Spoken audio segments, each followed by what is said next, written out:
Good morning everyone. आज हम लोग डिस्कस करेंगे इलेक्ट्रिक करंट। तो इलेक्ट्रिक करंट में सबसे पहले हम लोग ये सीखेंगे कि इलेक्ट्रिक करंट होता क्या है।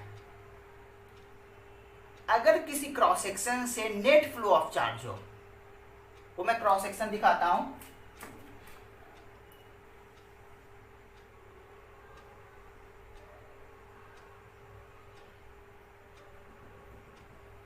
ये कोई क्रॉस सेक्शन है। ये अगर किसी क्रॉस सेक्शन से नेट फ्लो ऑफ चार्ज हो, नेट फ्लो ऑफ चार्ज का मतलब चार्ज राइट से लेफ्ट की तरफ पास करे या चार्ज लेफ्ट से राइट की तरफ पास करे। अगर किसी क्रॉस सेक्शन से नेट फ्लो ऑफ चार्ज हो तो हम लोग बोलते हैं कि उस क्रॉस सेक्शन से इलेक्ट्रिक करंट है। अब उस इलेक्ट्रिक करंट को डिफाइन कैसे करेंगे, उसका मैग्नीट्यूड कैसे फाइंड करेंगे। तो 1 सेकंड में इस क्रॉस सेक्शन से जितना चार्ज पास करेगा उसे ही हम लोग बोलेंगे इलेक्ट्रिक करंट। 1 सेकंड से पास करने का मतलब क्या, rate of flow of charge. Rate of flow of charge का मतलब क्या होता है, charge passing per unit time. तो इलेक्ट्रिक करंट को कैसे डिफाइन करते हैं, पहले मैं लिख देता हूं। If there is net flow of charge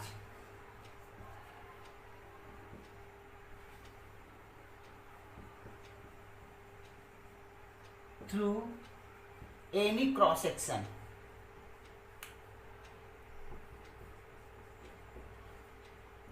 then we say that there is an electric current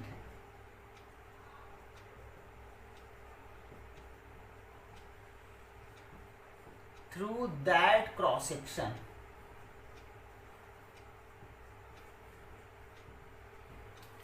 clear है। अब करंट को डिफाइन कैसे करते हैं, तो अभी मैंने एक्सप्लेन किया था। 1 सेकंड में इस क्रॉस सेक्शन से जितना चार्ज पास करेगा उसे ही हम लोग बोलेंगे electric current.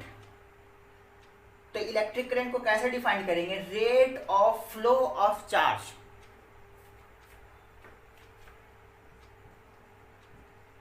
The electric current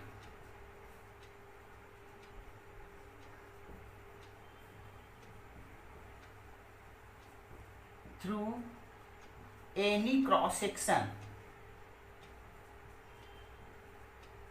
is defined as rate of flow of charge, rate of flow of charge through that cross section।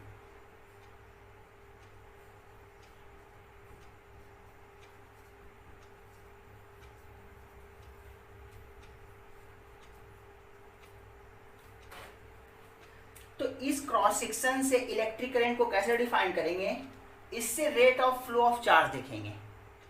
तो rate of flow of charge का मतलब क्या, dq अपॉन dt। यानी कि इलेक्ट्रिक करंट को कैसे लिखेंगे हम लोग, dq upon dt, rate of flow of charge.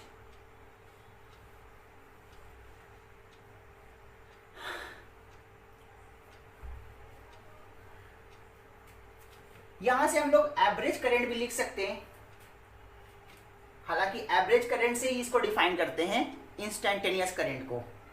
तो एवरेज करंट कैसे बोलेंगे, अगर इस क्रॉस सेक्शन से डेल्टा टी टाइम में डेल्टा क्यू चार्ज पास करे तो एवरेज करंट हो जाएगा delta Q upon delta T. तो मैं एवरेज करंट क्या लिखूंगा, अगर डेल्टा टी टाइम में डेल्टा क्यू चार्ज पास करे तो average current delta Q upon delta T.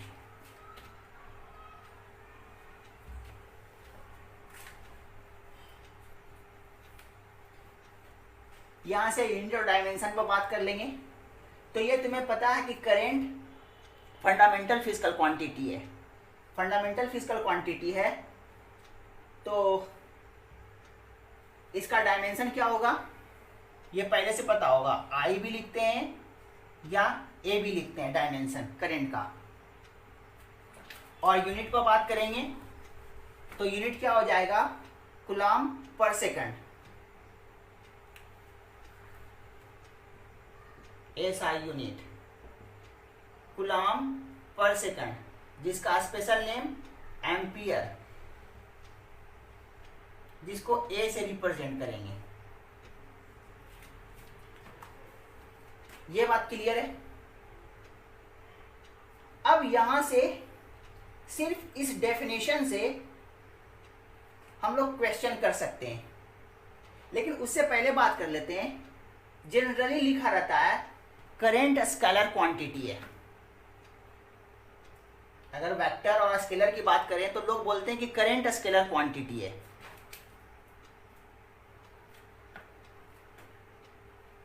लेकिन ये करंट स्केलर नहीं, टेंसर फिजिकल क्वांटिटी है।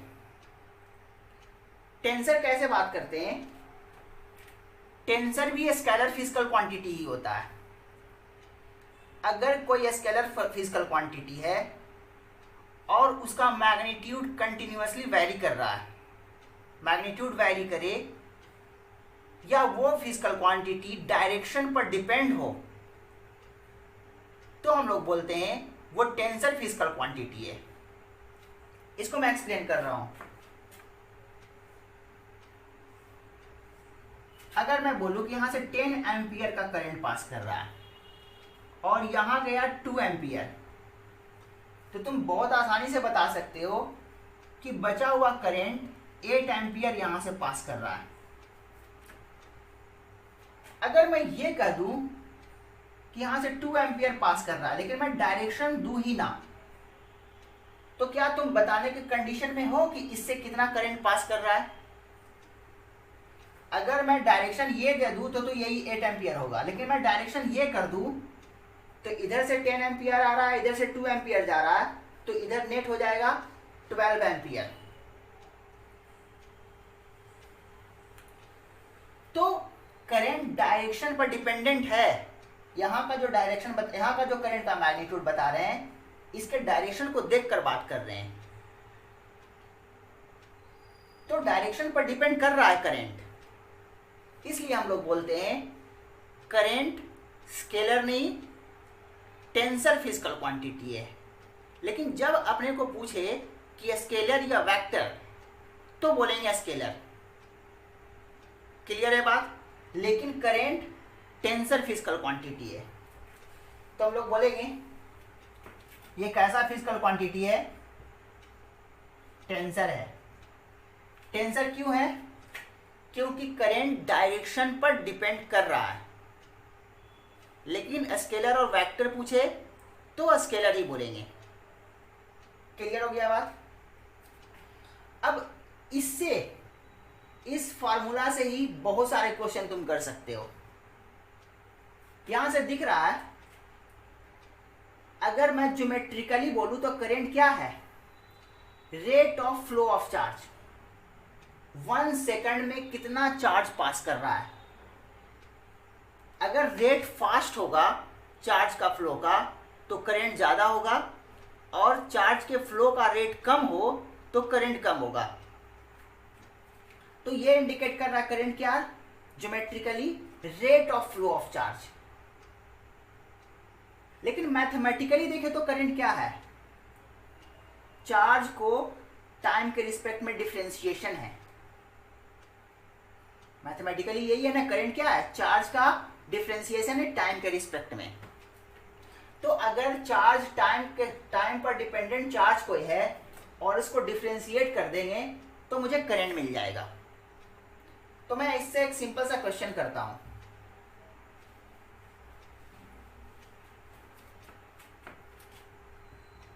If charge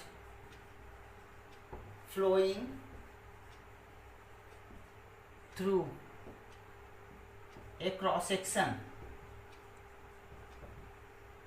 is q equal to 2t square plus 3t plus 1, then find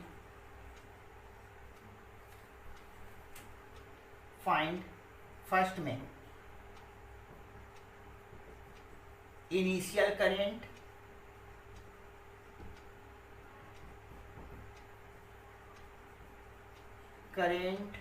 at t equal to 1 second. तुम video pause करके इसको solve भी कर सकते हो, मैं इसका सॉल्यूशन करता हूं। तो चार्ज टाइम पर डिपेंडेंट है, मैं इसको डिफरेंशिएट कर दूंगा टाइम के रिस्पेक्ट में, तो करंट मिल जाएगा। तो यहां से करंट कितना मिलेगा, डिफरेंशिएट करो तो 2 कांस्टेंट, टी स्क्वायर का डिफरेंशिएशन टी के रिस्पेक्ट में 1 प्लस 3t, 3 कांस्टेंट, टी का डिफरेंशिएशन टी के रिस्पेक्ट में 1, 1 का डिफरेंशिएशन 0,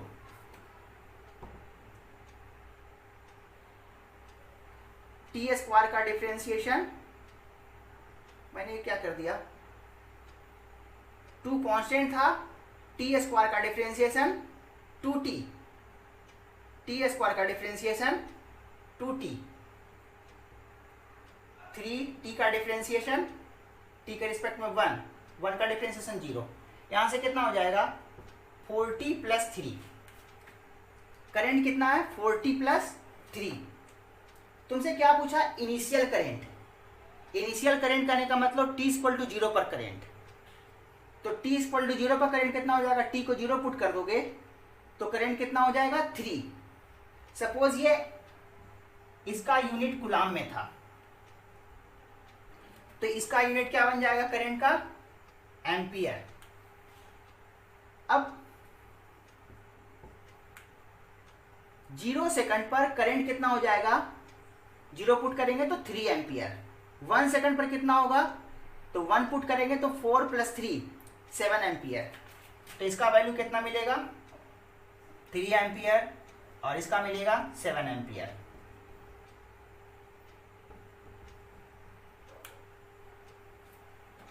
तो इस तरह से हम लोग करंट फाइंड कर लेंगे। अब इसका जस्ट उल्टा, अगर अपने को करंट दे दे और पूछे कि चार्ज कितना पास किया, तो वो कैसे फाइंड करेंगे,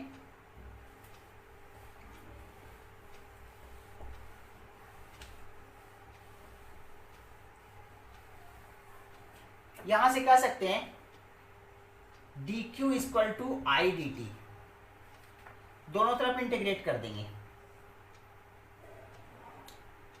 0 से t टाइम में कितना चार्ज पास किया, तो q चार्ज पास किया, तो q क्या हो जाएगा आई डी टी का इंटीग्रेशन 0 से t, या जिस टाइम से जिस टाइम तक बोले, t1 टाइम से लेके t2 टाइम तक कितना चार्ज पास किया, तो वो q क्या हो जाएगा t1 से लेके t2 तक इंटीग्रेट कर देंगे।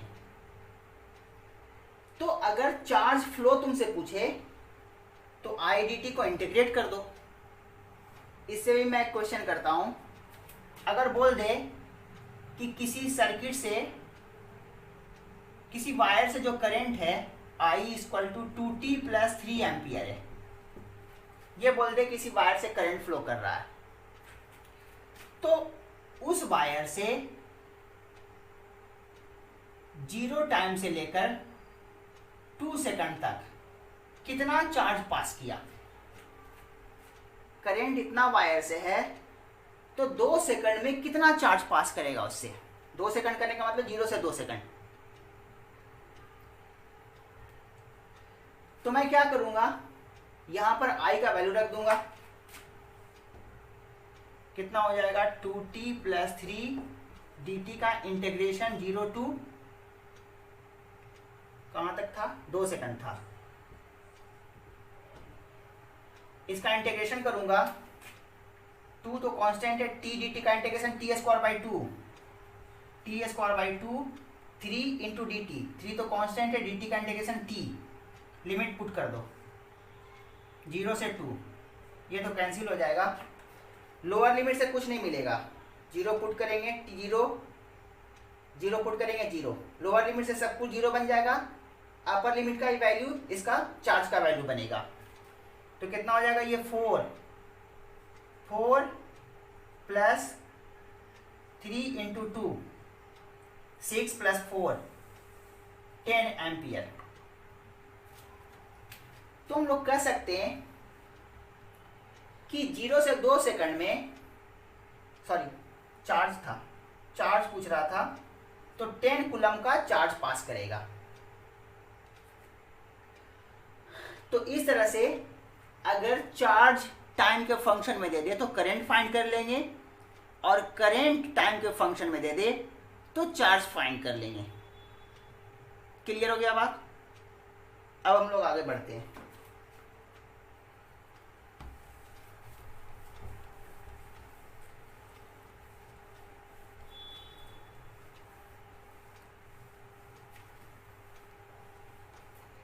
करंट का डायरेक्शन कैसे देखते हैं? तो डायरेक्शन कुछ ऐसा कुछ होता नहीं, लेकिन कन्वेंशनली हम लोग मानते हैं कि जिस तरफ पॉजिटिव चार्ज का फ्लो हो करंट का डायरेक्शन वही लेंगे। क्लियर है? पॉजिटिव चार्ज के फ्लो के डायरेक्शन में हम लोग करंट का डायरेक्शन लेंगे। तो वही मैं लिखने जा रहा हूं, कन्वेंशनली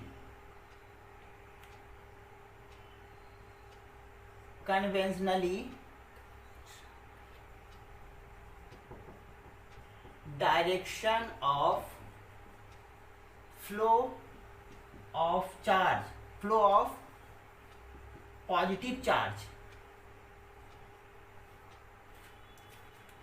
नहीं, conventionally direction of current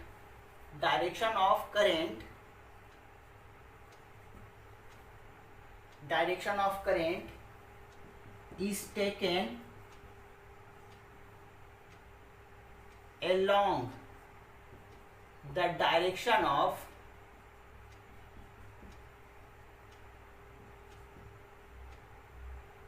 flow of positive charge। जिस तरफ पॉजिटिव चार्ज फ्लो करे करंट का डायरेक्शन वही लेते हैं। अगर पॉजिटिव चार्ज इस डायरेक्शन में फ्लो कर रहा है तो मैं करंट इधर बोलूंगा। तो अगर मैं कहूं कि इलेक्ट्रॉन इधर फ्लो कर रहा है, मैं तो नेगेटिव चार्ज इधर फ्लो कर रहा है, तो मैं बोलूंगा करंट इस तरफ। पॉजिटिव चार्ज का फ्लो इधर, इलेक्ट्रॉन का फ्लो इधर, तो मैं कह सकता हूं कि प्रोटॉन इस तरफ फ्लो कर रहा है।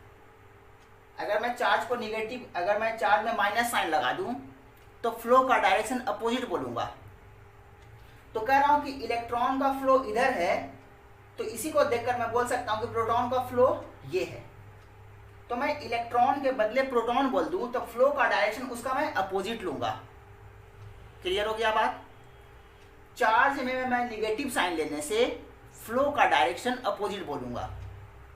इलेक्ट्रॉन का फ्लो राइट से लेफ्ट, तो मैं उसके बदले प्रोटॉन बोलूं इलेक्ट्रॉन के बदले, तो मैं बोलूंगा लेफ्ट से राइट फ्लो हो रहा है। तो इलेक्ट्रॉन का फ्लो इधर तो करंट इधर, इलेक्ट्रॉन का फ्लो इधर तो प्रोटॉन का फ्लो इधर, और प्रोटॉन का फ्लो मतलब पॉजिटिव चार्ज का फ्लो, और पॉजिटिव चार्ज के फ्लो के डायरेक्शन में करंट का डायरेक्शन।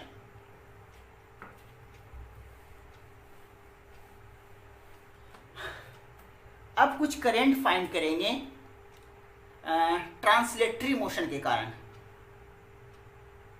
तो वो मैं लिखने जा रहा हूं,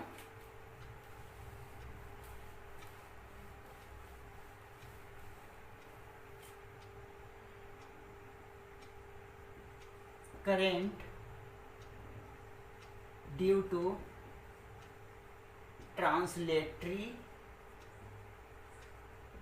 मोशन of charge particle।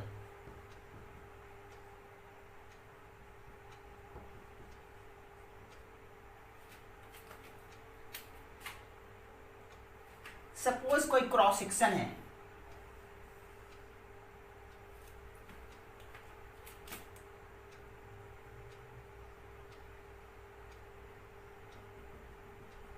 इस क्रॉस सेक्शन से बहुत सारे चार्ज पार्टिकल हैं, क्यू क्यू क्यू क्यू, ऐसा एन चार्ज पार्टिकल्स है।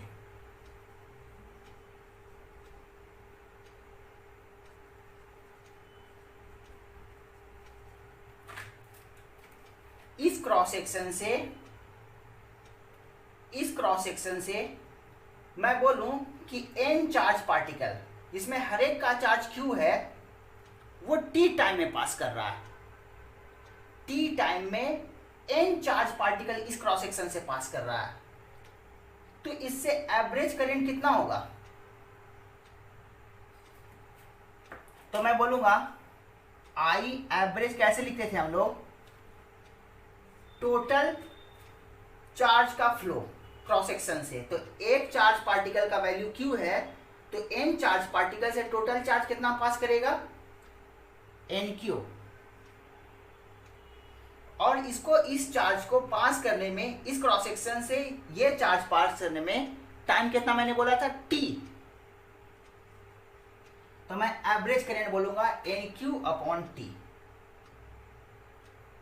इसी को मैं लैंग्वेज में लिख रहा हूं। तो पहला केस, ये जो करंट फाइंड कर रहा हूं ट्रांसलेटरी मोशन के कारण, उसमें पहला केस मैं यही ले रहा हूं। If there are n charge particles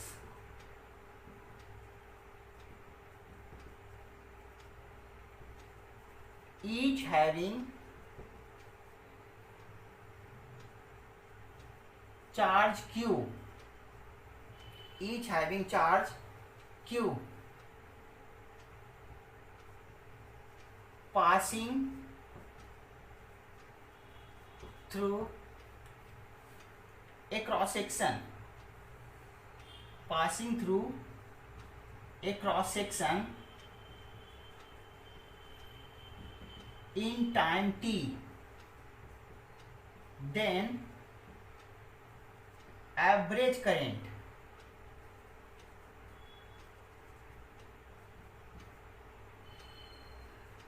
through that cross section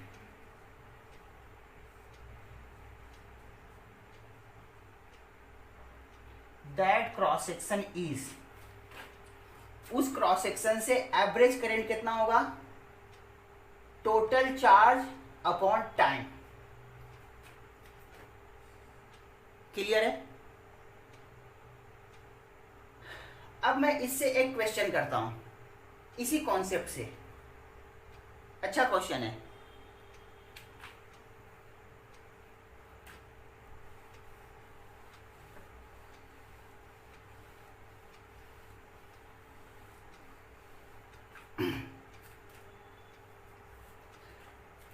मैं ऐसा बोलता हूं, यहां पर चार्ज की जगह मैं n प्रोटॉन्स बोलता हूं, और इधर से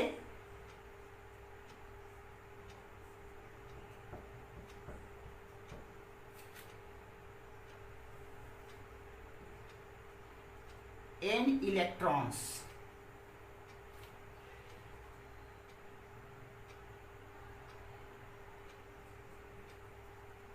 n इलेक्ट्रॉन्स इस क्रॉस सेक्शन से साइमल्टेनियसली, एक ही समय में, इधर से लेफ्ट से राइट की तरफ इस क्रॉस सेक्शन से n इलेक्ट्रॉन्स पास कर रहा है, और उसी समय इसी क्रॉस सेक्शन से राइट से लेफ्ट की तरफ n प्रोटॉन्स पास कर रहा है, और इनको पास करने का टाइम t लग रहा है। इतना चार्ज को पास करने में t टाइम लग रहा है। क्लियर है? इधर से इलेक्ट्रॉन पास कर रहा है और इधर से प्रोटॉन्स पास कर रहा है, और इन चार्जेस को पास करने में t टाइम लग रहा है। तो तुमसे पूछेगा इस क्रॉस सेक्शन एरिया से करंट कितना होगा?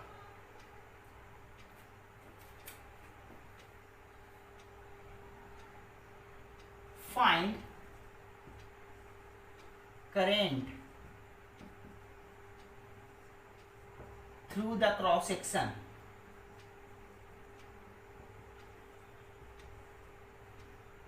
if time taken to flow the charges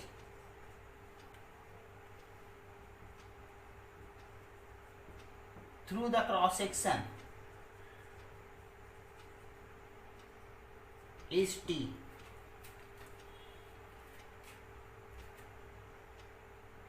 तो इस क्रॉस सेक्शन से करंट क्या होगा?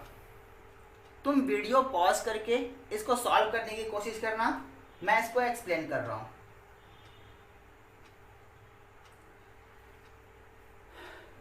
अभी मैंने एक्सप्लेन किया था एवरेज करंट होगा, यहां पर जो मैंने करंट लिखा था वो एवरेज करंट होगा। तो आई एवरेज मैं कैसे लिखूंगा? इस क्रॉस सेक्शन से आई एवरेज निकालना है। क्वेश्चन में चेंज कर लेना, मैंने जो करंट लिखा था वो एवरेज करंट होगा। तो एवरेज करंट कितना होगा? टोटल चार्ज का फ्लो अपॉन टाइम इंटरवल। तो कितना टाइम लगा? टाइम तो अपने को बता दिया था t। टोटल चार्ज कितना फ्लो हुआ? ये जो इलेक्ट्रॉन लेफ्ट से राइट की तरफ फ्लो कर रहा है, इसके बदले में n प्रोटॉन ले लूं, n प्रोटॉन इसके बदले लूंगा तो वो राइट से लेफ्ट की तरफ होगा। ऑलरेडी n प्रोटॉन्स राइट से लेफ्ट की तरफ है और इसके बदले मैं n प्रोटॉन राइट से लेफ्ट की तरफ लूं, क्योंकि ये निगेटिव चार्ज है। तो निगेटिव चार्ज इधर फ्लो कर रहा है, तो इसके बदले पॉजिटिव चार्ज बोलूंगा तो इधर फ्लो करेगा।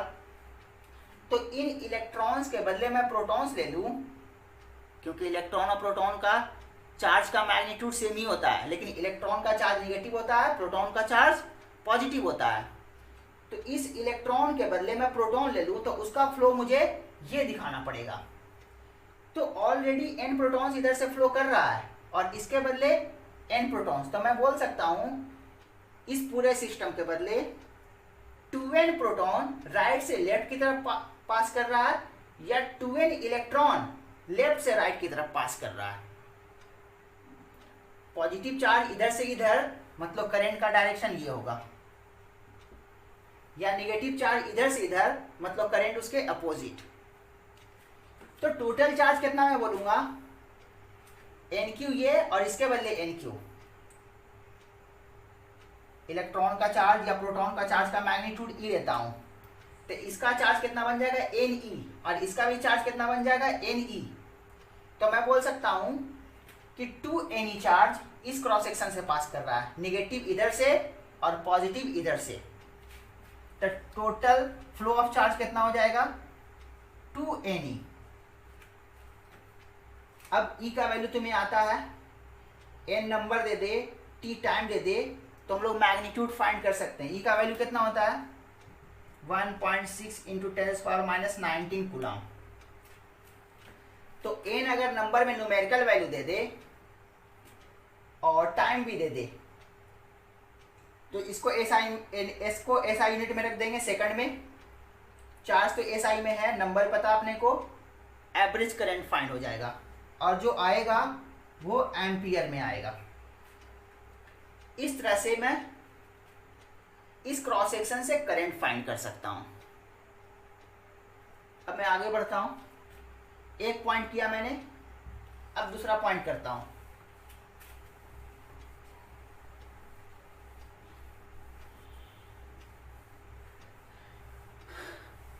सेकंड पॉइंट क्या है? एक ट्रांसलेटरी मोशन के कारण करंट डिफरेंट कंडीशंस के लिए। एक कंडीशन मैंने क्या दिया कि n चार्ज पार्टिकल्स पास कर रहा है t टाइम में, तो एवरेज करंट फाइंड किया। अब मैं क्या देने जा रहा हूं, ध्यान से सुनना। अब मैं दूसरे तरीके से क्वेश्चन करने जा रहा हूं। क्वेश्चन नहीं है तो क्वेश्चन ही, लेकिन इसको जनरल फॉर्मेट में मैं तुम्हें सिखा रहा हूं ताकि तुम करंट लिखना सीखो। कभी क्वेश्चन आ जाए तो उसको कैसे आंसर करना है। मैं ये बोलता हूं कि किसी क्रॉस सेक्शन से n चार्ज पार्टिकल पास कर रहा है पर यूनिट टाइम। ध्यान से सुनो, n चार्ज पार्टिकल पास कर रहा है पर यूनिट टाइम। पर यूनिट टाइम मतलब 1 सेकंड में। तो मैं n को क्या ले रहा हूं, number of charge particle crossing पर यूनिट टाइम। ये बहुत ध्यान देने वाली बात है कि n का सिग्निफिकेंस क्या है। मैं क्या बोल रहा हूं, किसी क्रॉस सेक्शन से n चार्ज पार्टिकल पास कर रहा है 1 सेकंड में। तो इसको कैसे बोलेंगे कि n charge particle per unit time pass कर रहा है इस क्रॉस सेक्शन से। तो मैं n का पहले सिग्निफिकेंस लिखता हूं। n क्या है, n मैं लिख रहा हूं number of charge particle per unit time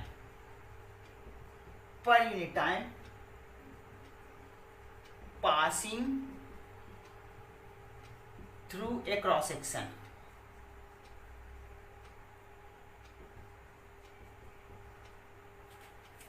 किसी क्रॉस सेक्शन से 1 सेकंड में n चार्ज पार्टिकल पास कर रहा है। ये जो मैंने लिखा है वही इंडिकेट कर रहा है कि 1 सेकंड में n चार्ज पार्टिकल्स पास कर रहा है किसी क्रॉस सेक्शन से। अब मैं चार्ज ऑफ ईच पार्टिकल मैं Q लेता हूं। हर एक चार्ज पार्टिकल का चार्ज Q है। अब मैं चाहता हूं कि करंट बताऊं, करंट कितना होगा इन दोनों को देख करके। सबसे पहले दोनों को मल्टीप्लाई मैं कर देता हूं। इन दोनों को मल्टीप्लाई करूंगा मैं NQ। तो यहां पर मैंने लिखा है n का वैल्यू क्या है, number of charge particle per unit time passing through a cross section.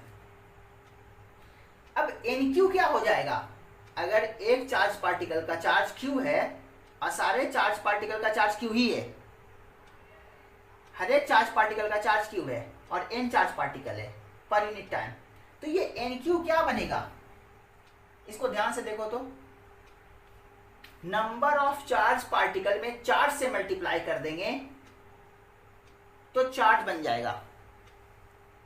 Number of charge particle में एक चार्ज का वैल्यू Q है तो n चार्ज का वैल्यू NQ, ये चार्ज बना। लेकिन यहां पर n क्या है, number of charge particle per unit time, तो NQ क्या हो जाएगा,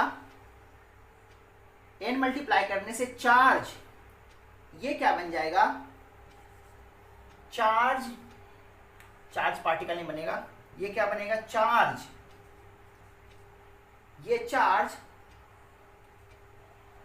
passing through cross section in charge passing through cross section per unit time, पर यूनिट टाइम, या फिर ऐसे भी बोल सकते थे चार्ज पर unit time passing through cross section, जैसे भी बोलो charge passing through cross section per unit time. और चार्ज पर यूनिट टाइम होता क्या है किसी क्रॉस सेक्शन से, चार्ज पर यूनिट टाइम को ही तो करंट बोलते हैं। तो ये फिजिकल क्वांटिटी किसको रिप्रेजेंट कर रहा है, करंट को।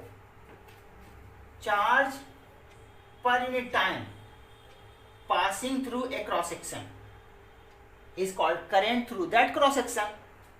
यानी कि मैं बोल सकता हूं करंट कितना है, NQ। इसको मैं दूसरे तरीके से समझाने की कोशिश करता हूं। ये बहुत अच्छे से क्लियर होना चाहिए कि ये number of charge particle per unit time है, तो ये बन जाएगा टोटल चार्ज पर यूनिट टाइम। एक यूनिट टाइम में कितना चार्ज पास कर रहा है, और यूनिट टाइम में जो चार्ज पास करता है वही बोलते हैं करंट। अब मैं इसको ऐसे देख सकता हूं, मान लो कि टी टाइम में n चार्ज पार्टिकल पास कर रहा है, तो यूनिट टाइम में कितना चार्ज पास करेगा, n by T. Unit time में जो चार्ज पास करता है उसी को मैं बोलता हूं एन। यूनिट टाइम में जो चार्ज पार्टिकल पास कर रहा है, टी टाइम में एन चार्ज पार्टिकल, इसको मैं चार्ज पार्टिकल बोल रहा हूं, कैपिटल एन से रिप्रेजेंट कर रहा हूं चार्ज पार्टिकल। टी टाइम में एन चार्ज पार्टिकल पास कर रहा है, तो यूनिट टाइम में कितना चार्ज पार्टिकल पास करेगा, एन बाई टी। और यूनिट टाइम में जो चार्ज पार्टिकल पास कर रहा है उसी को ले रहा हूं मैं एन। तो यहां पर एन का वैल्यू मैं क्या लिख सकता हूं, एन क्यू बाई टी। ये क्या है, नंबर ऑफ चार्ज पार्टिकल। तो ये क्या हो जाएगा, total charge upon time. N Q charge T time में पास करे तो करंट कितना बनेगा, एन क्यू बाई टी। और एन बाई टी है क्या, स्मॉल एन है। अगर कंफ्यूजन हो रहा है तो तुम इसको मत ध्यान देना, हालांकि ये बहुत ही सिंपल तरीके से मैं एक्सप्लेन कर रहा हूं। तो फिर से मैं बोल रहा हूं कि यहाँ एन क्या है, number of charge particle per unit time. Q से मल्टीप्लाई कर दूंगा तो बन जाएगा total charge passing through cross section per unit time. और charge passing per unit time को ही बोलते हैं हम लोग करेंट। तो एन क्यू बनेगा करेंट। अब मैं यहां पर जो एन लिया हूं, थर्ड केस में मैं एन का सिग्निफिकेंस चेंज करूंगा। इसी एन का सिग्निफिकेंस मैं चेंज करता जाऊंगा। अब मैं कैसा सिग्निफिकेंस ले रहा हूं, number of charge particle per unit time, इसमें ऐड कर रहा हूं मैं क्या, पर यूनिट एरिया, ये मैं ऐड कर रहा हूं। अब एन का सिग्निफिकेंस क्या है, number of charge particle per unit time per unit area passing through a cross section.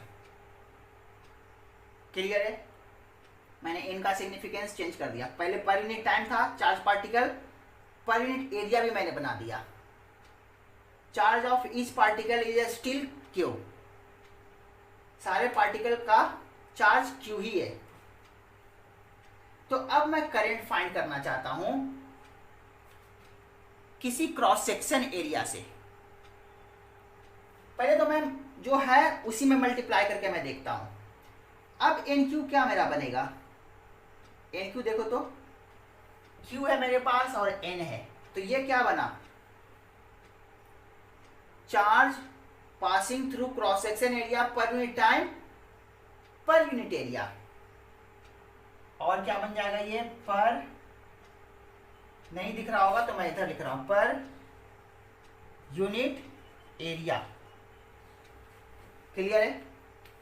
अब करंट क्या होता है, चार्ज पर यूनिट टाइम होता है, पर यूनिट एरिया नहीं होता। ये क्या है, चार्ज पर unit time per unit area. ये एन क्यू यही बन रहा है। लेकिन करंट होता क्या है, चार्ज बाई टाइम। तो मुझे इस एरिया को हटाना पड़ेगा। इस एरिया को हटाने के लिए मुझे एरिया से मल्टीप्लाई करना पड़ेगा। इसका मतलब है मुझे जितना एरिया से करंट लिखना है, यहां पर जो करंट लिखना है वो बताना पड़ेगा कि कितना एरिया से करंट लिखना है। तो मुझे अगर ए एरिया से करंट फाइंड करना है, ए एरिया से करंट फाइंड करना है, तो ये करंट बनेगा। और ये क्या है quantity, N Q.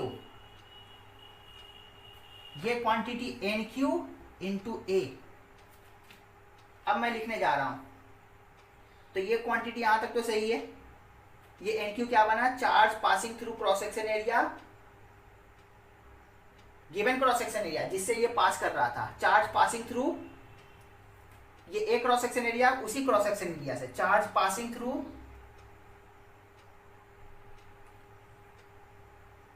Charge passing through, given cross section नहीं होगा, charge passing through a cross section, किसी क्रॉस सेक्शन से, पर यूनिट एरिया, पर unit time, per unit area. अब मैं लिखना चाहता हूं कि ए एरिया से कितना करंट,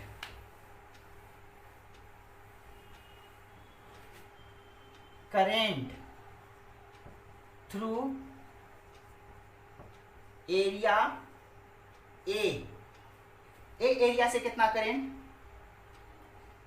आई इक्वल टू, तो क्या हो जाएगा एन क्यू, ये क्या बन रहा है, चार्ज पर unit time per unit area. जितना एरिया से करंट फाइंड करना है उस एरिया को मल्टीप्लाई कर दो, क्योंकि एरिया एरिया कैंसिल, तो चार्ज बाई टाइम करंट, ये होगा करंट।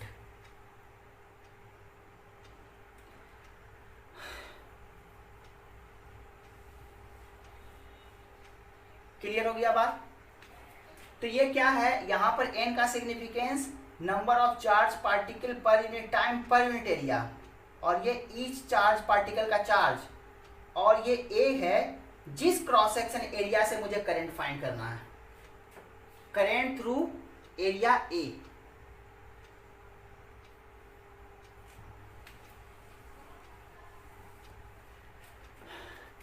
अब मैं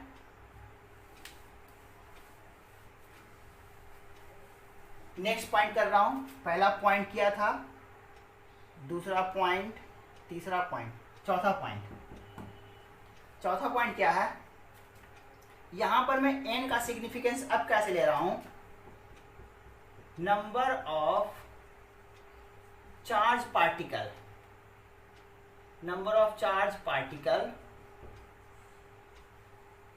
पर यूनिट वॉल्यूम। एन का सिग्निफिकेंस मैंने चेंज कर दिया। अब मेरा एन क्या है, यूनिट वॉल्यूम में कितना चार्ज पार्टिकल, यूनिट वॉल्यूम में चार्ज पार्टिकल्स होगा,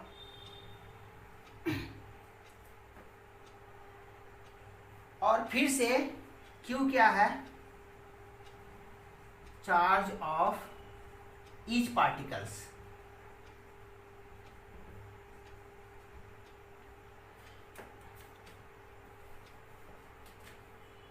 फिर से मुझे करंट फाइंड करना है, लेकिन सिर्फ इतना क्वांटिटी से, इतना फिजिकल क्वांटिटी से करंट फाइंड नहीं होगा, मुझे कुछ और फिजिकल क्वांटिटीज यहां इंट्रोड्यूस करने पड़ेंगे।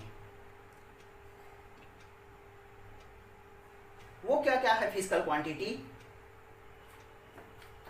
तो मैं डायग्राम से समझाता हूं।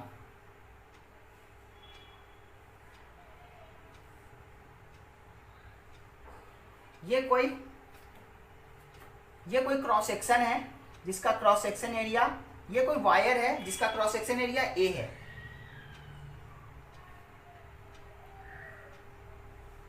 इसी से करंट पास कर रहा है। मैं करंट बाहर की तरफ दिखा देता हूं।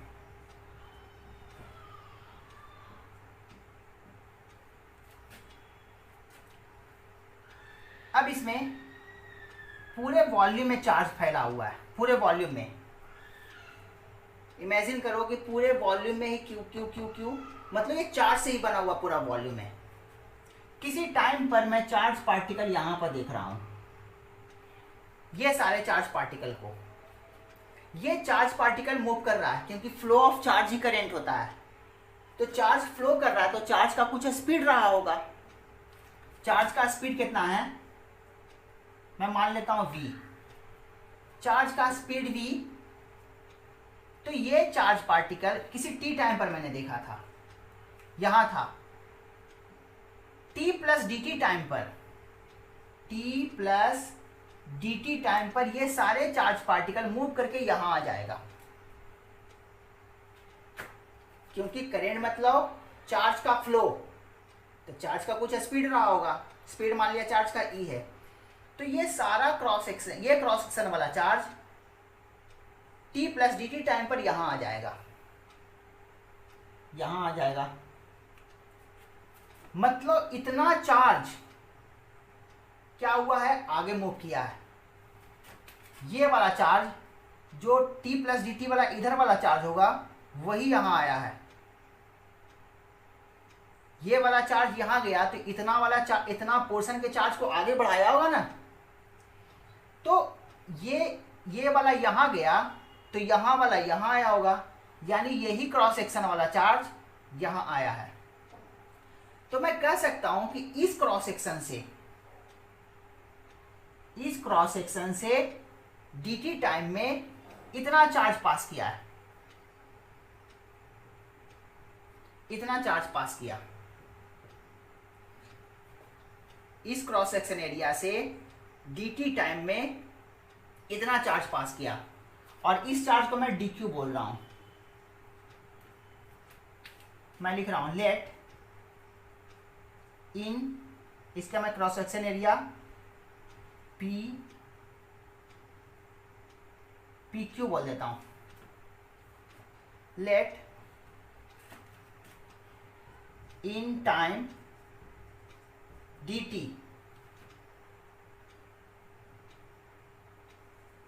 dq charge passes through cross section PQ cross section dt time है, sorry in time dt dq charge passes through cross section PQ। या मैं ऐसे बोल सकता हूं कि charge passes through cross section PQ is dq, ऐसे भी लिख सकता हूं। Let in time dt charge passes through cross section PQ is dq। तो यहां से dq चार्ज पास किया है, तो मैं dq कितना लिखूंगा, इसको रब कर देता हूं। ये याद रखना, n क्या सिग्निफिकेंस है, number of charge particle per unit volume में। तो मैं dq लिखना चाहता हूं। dq कितना होगा, dq मतलब ये वाला चार्ज मैं कैसे लिखूं। सबसे पहले ये चार्ज, ये वाला क्रॉस सेक्शन चार्ज का यहां से यहां गया, तो ये डिस्टेंस कितना चला, v स्पीड से dt टाइम तक चला। तो मैं बोल सकता हूं v dt डिस्टेंस चला। तो इस वॉल्यूम का चार्ज, तो यूनिट वॉल्यूम में n charge particle, unit volume में n क्या था, चार्ज पर यूनिट वॉल्यूम, मतलब यूनिट वॉल्यूम में चार्ज पर यूनिट वॉल्यूम का मतलब क्या, ये क्या था, चार्ज पार्टिकल्स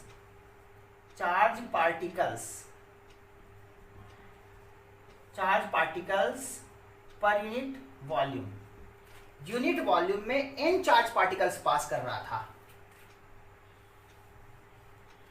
यूनिट वॉल्यूम में n चार्ज पार्टिकल्स पास कर रहा है, तो इतना वॉल्यूम मतलब कितना, area of cross section into length, इतना वॉल्यूम में कितना charge particles, n a v dt। Unit volume में इतना चार्ज पार्टिकल्स, तो इतना वॉल्यूम में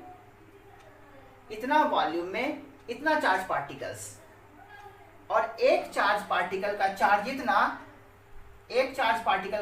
q, तो इतना चार्ज पार्टिकल का चार्ज कितना, मल्टीप्लाई कर देंगे। तो इस वॉल्यूम में जो चार्ज होगा dq, वो कितना होगा, NaVdt। ये नंबर ऑफ चार्ज पार्टिकल्स है, और इसमें ईच चार्ज से मैं मल्टीप्लाई कर दूंगा, तो बन जाएगा इस वॉल्यूम का चार्ज। तो dq का वैल्यू कितना हो गया, ये। अब मैं dt को इसके डिनोमिनेटर में लाता हूं, तो dq अपॉन dt क्या हो जाएगा, NaVq,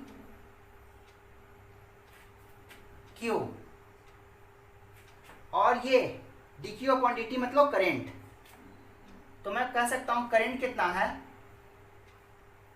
NaQV।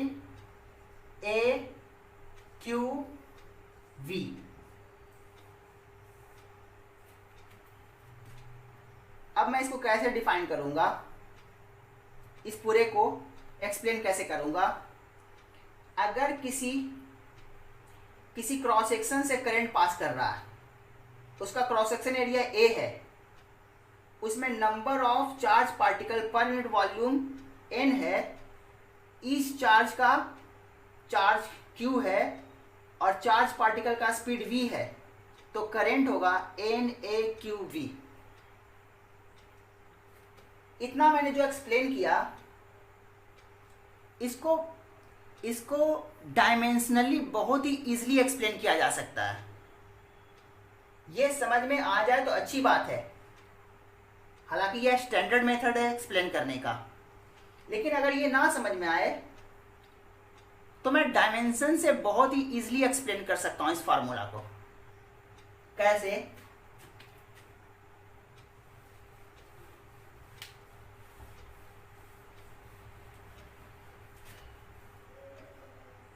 NQ देखो तो क्या बनेगा, NQ ये क्या है, चार्ज, ये चार्ज पार्टिकल था, Q से मल्टीप्लाई कर दूंगा तो चार्ज पर यूनिट वॉल्यूम बन जाएगा। क्लियर है? अब मुझे क्या करना है, करंट बनाने के लिए मुझे वॉल्यूम पर यूनिट टाइम लिखना पड़ेगा। तो वॉल्यूम से वॉल्यूम कैंसिल, चार्ज पर यूनिट टाइम करंट बनेगा। मतलब क्या करना है, मुझे किसी तरह से इसमें वॉल्यूम पर यूनिट टाइम मल्टीप्लाई करना पड़ेगा इस क्वांटिटी में, तो चार्ज बाई टाइम करंट। अब वॉल्यूम पर यूनिट टाइम कैसे बनाऊंगा, area cross section, area cross section को मैं वेलोसिटी से मल्टीप्लाई कर दूं चार्ज के।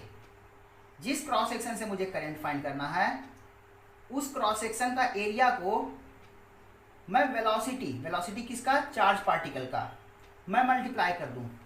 तो ये क्या है, मीटर स्क्वायर, और वेलोसिटी मतलब मीटर पर सेकंड। ये क्या बन गया, मीटर क्यूब पर सेकंड। मीटर क्यूब पर सेकंड मतलब वॉल्यूम पर सेकंड। देख लो, मतलब इसमें मैं ए बी से मल्टीप्लाई कर दूं तो करंट बन जाएगा ए वी, करंट बन जाएगा। देख लो कितना आसानी से एक्सप्लेन हो गया। लेकिन मैंने ये जो एक्सप्लेन किया, ये स्टैंडर्ड मेथड एक्सप्लेन करने का। कुल मिलाकर तुमसे ये नहीं पूछेगा कि ये फार्मूला कैसे आया, तुमसे पूछेगा क्या, इससे रिलेटेड क्वेश्चन पूछेगा। तो तुम्हें डेरिवेशन, स्टैंडर्ड डेरिवेशन आए या फिर तुम इसको डायमेंशनली चेक कर लो, फार्मूला तुम्हें आना चाहिए लिखने। तो फाइनली क्या हो गया, करंट ये हो गया, जहां पर n का significance number of charge particles पर यूनिट वॉल्यूम था। एक क्रॉस सेक्शन एरिया से करंट फाइंड कर रहे हैं, ईच चार्ज पार्टिकल का चार्ज q और चार्ज पार्टिकल का वेलोसिटी v। क्लियर हो गया बात?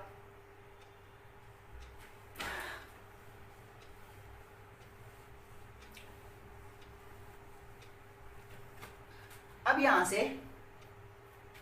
ये करंट है अपना। अगर मैं कंडक्टर कहूं, ये तो मैं जनरल एक्सप्लेन कर रहा था, कंडक्टर में करंट किस रीजन से होता है, कंडक्टर में चार्ज का फ्लो, और चार्ज कंडक्टर में फ्लो क्या करता है, इलेक्ट्रॉन, क्योंकि इलेक्ट्रॉन कंडक्टर में फ्री होता है। तो किसी कंडक्टर में जो करंट होगा वो इलेक्ट्रॉन के फ्लो के कारण होगा। तो मैं अगर किसी कंडक्टर में करंट लिखूं तो चार्ज की जगह मैं क्या कहूंगा, इलेक्ट्रॉन। क्लियर है? चार्ज की जगह मैं इलेक्ट्रॉन का चार्ज बोलूंगा, और मैं मैग्नीट्यूड ही लिखूंगा, डायरेक्शन नहीं लिखूंगा, क्योंकि मुझे करंट का मैग्नीट्यूड चाहिए, डायरेक्शन वगैरह से मतलब नहीं है। तो मैं इलेक्ट्रॉन का चार्ज ई लिखूंगा, और यहां पर जो वेलोसिटी है, स्पीड भी बोल सकते हैं क्योंकि डायरेक्शन नहीं है, यहां पर जो स्पीड है चार्ज का, कंडक्टर के केस में हम लोग इस स्पीड को बोलते हैं ड्रिफ्ट स्पीड। ड्रिफ्ट स्पीड मैं आगे एक्सप्लेन करूंगा। तुम अभी मान के चलो कि ये स्पीड को मैं ड्रिफ्ट स्पीड बोलूंगा, क्योंकि मुझे एक क्वेश्चन सॉल्व करवाना है अभी। तो कंडक्टर के केस में यहां पर चार्ज की जगह ई लिखूंगा, और इस स्पीड की जगह बोलूंगा मैं ड्रिफ्ट स्पीड, क्योंकि इलेक्ट्रॉन के स्पीड को हम लोग बोलते हैं ड्रिफ्ट स्पीड। तो in case of conductor, conductor के केस में करंट कितना हो जाएगा, एन चार्ज की जगह ई इलेक्ट्रॉन का चार्ज, ए और वी की जगह स्पीड की जगह बोलते हैं हम लोग ड्रिफ्ट स्पीड। स्पीड ही है लेकिन बोलते हैं उसको ड्रिफ्ट स्पीड, डी सबस्क्रिप्ट लगाते हैं, ड्रिफ्ट स्पीड। बाद में मैं एक्सप्लेन करूंगा ड्रिफ्ट स्पीड क्या है, अभी तुम मान लो ड्रिफ्ट स्पीड होता है स्पीड की जगह।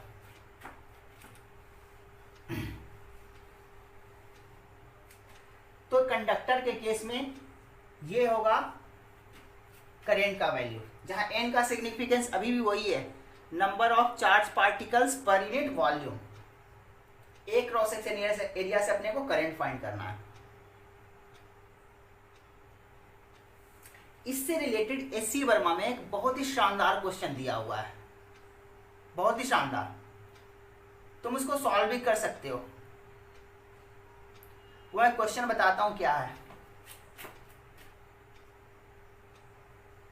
किसी क्रॉस सेक्शन एरिया,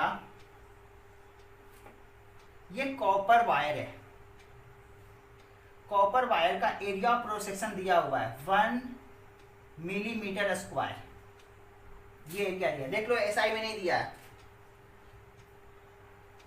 हम लोग करंट कभी भी कोई भी फिजिकल क्वांटिटी फाइंड करो मैग्नीट्यूड, तो सबसे पहले उसको एसआई में कन्वर्ट करना सीखो, क्योंकि अगर एसआई में कन्वर्ट नहीं करोगे तो क्वेश्चन तुम्हारा ऐसे ही गलत हो जाएगा सॉल्व किया हुआ।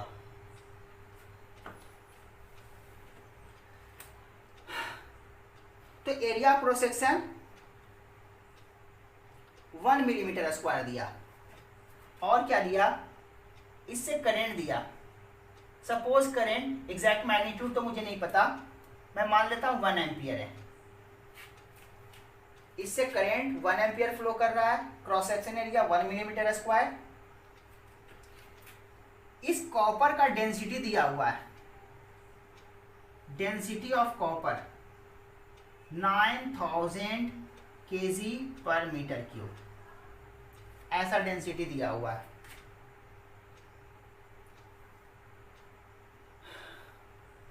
और पूछ रहा है तुमसे क्या,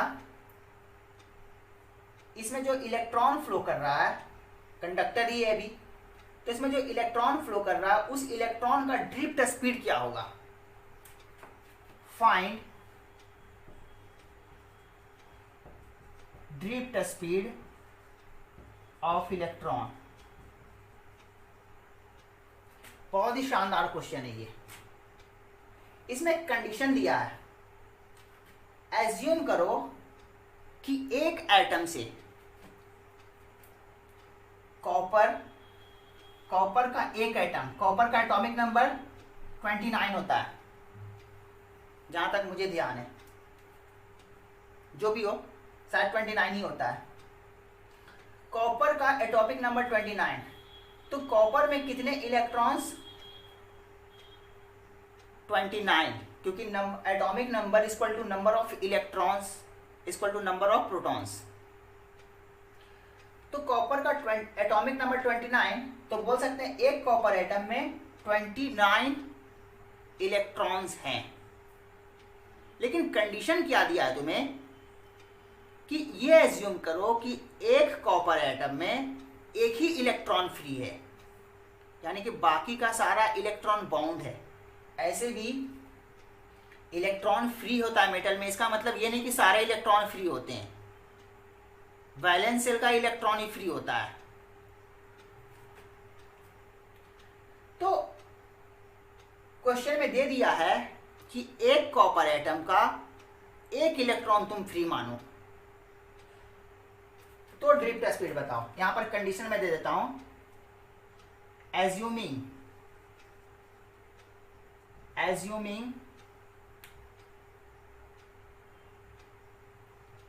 1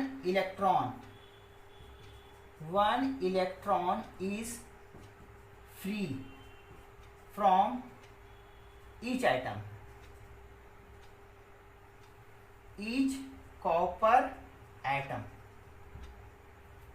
एक एटम से एक ही इलेक्ट्रॉन फ्री है, ये कंडीशन है। तो कैसे फाइंड करेंगे? मुझे ये क्या है, number of charge particle per unit volume, लेकिन कौन चार्ज? जो मूव कर सकता है। यानी कि यहां पर मैं कॉपर के केस में बोल सकता हूं नंबर ऑफ फ्री इलेक्ट्रॉन्स पर यूनिट वॉल्यूम है ये। तो मैं ये कैसे फाइंड करूं? ये तो ई का वैल्यू हम लोग जानते हैं, ई का वैल्यू दिया हुआ है, ई का वैल्यू हम लोग जानते हैं 1.6 इंटू 10⁻⁻19 कूलम। ई का वैल्यू जानते हैं, करंट भी दिया हुआ है 1 एम्पियर, करंट 1 एम्पियर दिया हुआ है, और एरिया भी दिया हुआ है, देखो तो 1 मिलीमीटर स्क्वायर। तो एरिया कितना हो जाएगा, एसआई में कन्वर्ट करेंगे तो 1, और मिलीमीटर के बदले 10⁻³ मीटर, मिलीमीटर का square, 1 millimetre equal to millimetre का square, 1 millimetre equal to 10⁻³ metre. तो ये बन जाएगा 10⁻6 मीटर स्क्वायर। एरिया को देखो एसआई में कन्वर्ट कर दिया मैंने। करंट गिवन है, एरिया पता है अपने को, ई का वैल्यू जानते हैं, ड्रिफ्ट स्पीड पता करना अपने को। अगर मैं ये पता कर लूं एन, तो मेरा काम हो जाएगा। तो मुझे यहां से फाइंड एन ही करना है, और ये इसका वैल्यू फाइंड करना है। अगर मैं ये फाइंड कर लूं तो मुझे ड्रिफ्ट स्पीड पता चल जाएगा। तो मैं एन कैसे फाइंड करूं? अब मैं एन फाइंड करने का मेथड सिखा रहा हूं तुम्हें। कुछ अगर देखो, ये नंबर ऑफ इलेक्ट्रॉन्स पर यूनिट वॉल्यूम है, यहां पर जो डेंसिटी दिया है पर यूनिट वॉल्यूम दिख रहा है, पर यूनिट वॉल्यूम, और ये नंबर ऑफ फ्री इलेक्ट्रॉन्स पर यूनिट वॉल्यूम। लेकिन यहां पर तुम्हें क्या दिया, मास पर यूनिट वॉल्यूम। मास पर यूनिट वॉल्यूम से तुम्हें फ्री इलेक्ट्रॉन्स पर यूनिट वॉल्यूम में कन्वर्ट करना, मतलब इसी से कन्वर्ट करके हम एन बना लेंगे। तो इससे मैं कैसे एन बनाऊं, नंबर ऑफ फ्री इलेक्ट्रॉन्स पर यूनिट वॉल्यूम। अब यहां पर बहुत हद तक मोल कॉन्सेप्ट का यूज है, ध्यान दो। अगर मैं मास में मॉलिक्यूलर मास से डिवाइड कर दूं, मास में मॉलिक्यूलर मास से डिवाइड कर दूं, तो बन जाता है mass upon molecular mass, number of mole. तो मैं मॉलिक्यूलर मास से डिवाइड करूंगा तो मोल पर यूनिट वॉल्यूम बन जाएगा ये। मैं वही करने जा रहा हूं। तो मुझे सिर्फ एन फाइंड करना है, एन फाइंड हो जाएगा तो ड्रिफ्ट स्पीड फाइंड हो जाएगा अपना। तो मैं क्या करने जा रहा हूं, एन कैसे फाइंड करूंगा, मैं इसमें मॉलिक्यूलर मास से, कॉपर के मॉलिक्यूलर मास से डिवाइड करता हूं। 9000 अपॉन कॉपर का मॉलिक्यूलर मास शायद 63.5, अच्छा ये ग्राम में होता है, ग्राम में होता है। तो केजी में कन्वर्ट करेंगे तो क्या करेंगे, 10⁻³ kg, 63.5 इंटू 10⁻³ कर दिया divide. Mass upon molecular mass, number of mole पर unit volume, number of mole पर यूनिट वॉल्यूम, ये मिला मोल पर यूनिट वॉल्यूम। और एक मॉलिक्यूल में, सॉरी एक मोल में कितने एटम्स कॉपर का, एक मोल में Na एटम, Na पता है 6.023 इंटू 10⁻23, इसको तुम 6 भी मान सकते हो। तो ये Na का वैल्यू इतना ले लेंगे। तो मैं अगर इससे मल्टीप्लाई कर दूं तो क्या बन जाएगा ये quantity, number of copper atoms. Mole को मैं Na से एवोगाड्रो नंबर से मल्टीप्लाई कर दूं तो नंबर ऑफ कॉपर एटम्स पर यूनिट वॉल्यूम। तो मैं अब लिखने जा रहा हूं, नंबर ऑफ कॉपर एटम्स पर यूनिट वॉल्यूम। ये कितना हो जाएगा 9000 upon 63.5 into 10⁻³ into Na। Na का वैल्यू रख देंगे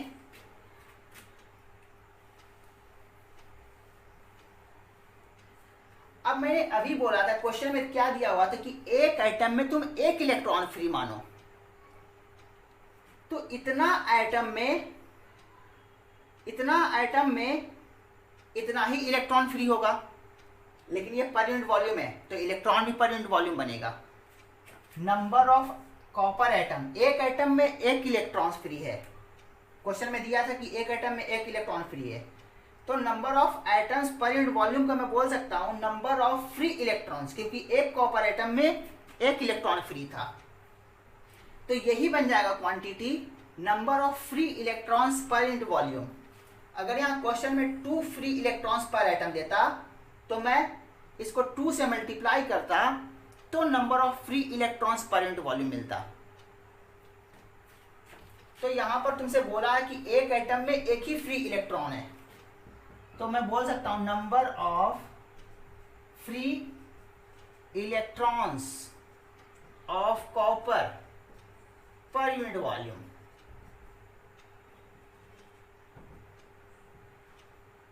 (9000 63.5 इंटू 10⁻³ इंटू Na।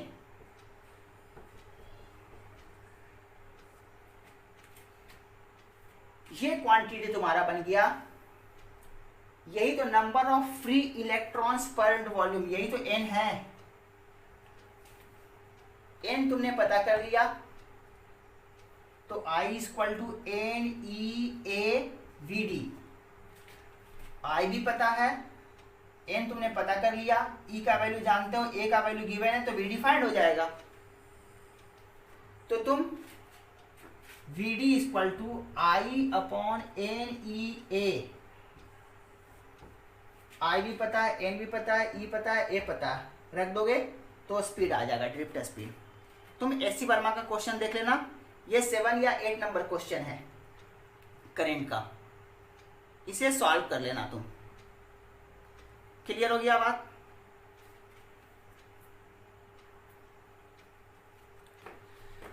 आज के लिए इतना ही करते हैं, अगले क्लास में आगे बढ़ाएंगे, तो आगे नेक्स्ट क्लास में करते हैं।